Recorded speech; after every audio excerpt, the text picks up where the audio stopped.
இந்த பாசிப்பயிர் தோசை வாரத்துக்கு ஒரு நாள் செஞ்சு கொடுங்க. இதுல புரோட்டீன் சத்து இருக்குது. குழந்தைகளுக்கு காஞ்சிருச்சு. நம்ம மாவு ஊற்றுவோம்.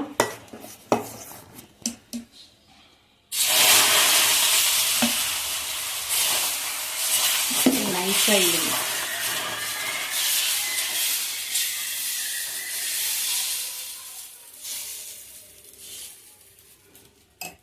சுற்றி எண்ணெய் விட்டுக்கோங்க.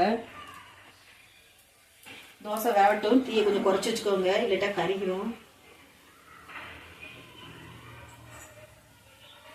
இந்த பாசிப்பயிறு தோசைக்கு கார சட்னி வந்துட்டான்னு பார்ப்போம்.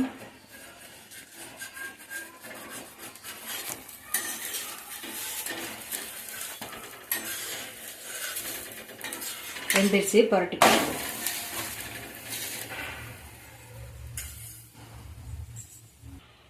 இப்போ தோசை வெந்துருச்சு. பாசிப்பயிறு தோசை